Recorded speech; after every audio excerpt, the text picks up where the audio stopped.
Hello વિદ્યાર્થી મિત્રો, આજના વિડીયો લેક્ચરમાં આપણે ઓડિટિંગને લગતા એક એમસીક્યુની ચર્ચા કરશું. નીચેનામાંથી કયા પગલાં રોકડની ઉચાપત શોધવામાં મદદરૂપ થતા નથી? રોકડની ઉચાપત શોધવી હોય તો કયા પગલાં લેવા જોઈએ એના રિગાર્ડિંગ એક એમસીક્યુ છે. એ દરરોજ રોકડ મેળની બાકી કાઢવી અને તેના હાથ પરની રોકડ સાથે સરખાવવી.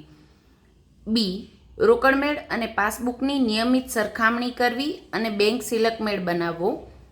ઓપ્શન સી નિયમિત અંતરે દેવાદારો અને લેણદારોને તેમના ખાતાના ઉતારા મોકલવા કે જેથી તેઓ તેમના ખાતાની બાકી અંગે સહમતિ આપે.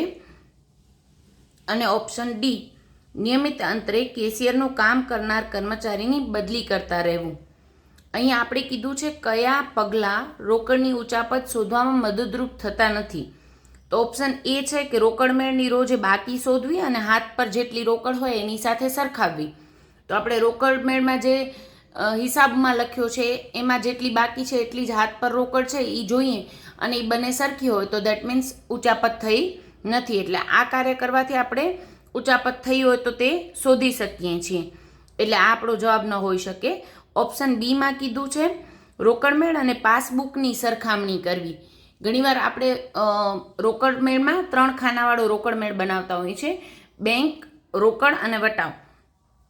અહીંયા બેંક ખાનાવાળો જ્યારે રોકડમેળ બનાવીએ ત્યારે જે બેંક સિલક છે એ અને રોકડમેળમાં હોય એ સિલક અને પાસબુકની સિલક સરખી જ છે અને ઓછી વધુ છે તો કયા વ્યવહારોના કારણે ઓછી વધુ છે એ જોઈ શકીએ છીએ. જેથી રોકડ ઉચાપત થઈ હોય તો આપણે એને પણ શોધી શકીએ.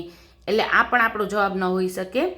ત્રીજામાં કીધું છે નિયમિત અંતરે દેવાદાર અને લેણદારને આપણે એમના ખાતાના ઉતારા મોકલીએ. એટલે કે આપણે ક્યાંય ઉધાર ખરીદી કરી છે, ઉધાર વેચાણ કર્યું છે, વેચાણ પરત કે ખરીદ પરત થયા છે, તો એવા સંજોગોમાં દેવાદાર પાસેથી કેટલા લેવાના થાય છે અને લેણદારને કેટલા ચૂકવવાના થાય છે એ આપણા ખાતામાં નોંધેલું છે.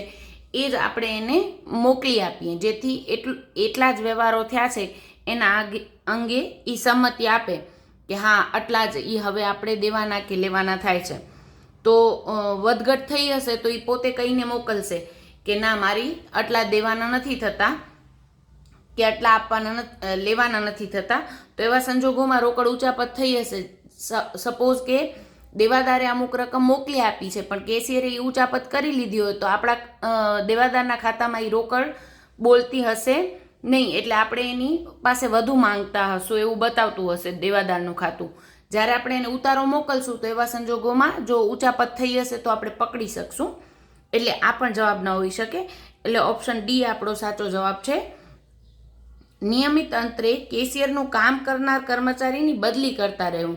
હવે કેશિયરનું જે કામ સંભાળે છે એની આપણે બદલી કરી નાખીએ તો રોકડ ઉચાપત ઘટાડી શકાય પણ આપણે શોધી શકીએ નહીં. આપણે રોકડ ઉચાપત થતી અટકાવવી હોય તો આપણે કેશિયરની બદલી કરી શકાય. આપણે ખબર પડે કે રોકડ ઉચાપત થઈ રહી છે તો એવા સંજોગોમાં આપણે કેશિયરની જે કામ સંભાળે છે કાં તો એને છૂટા કરી દઈએ કાં તો એની બીજા ખાતામાં બદલી કરી દઈએ તો ઉચાપત અટકાવી શકાય પણ શોધી શકાય નહીં. આપણે પૂછ્યું છે ઉચાપત શોધવામાં મદદરૂપ થાય એ પગલાં. એટલે આપણો જવાબ રહેશે ડી. Thank you.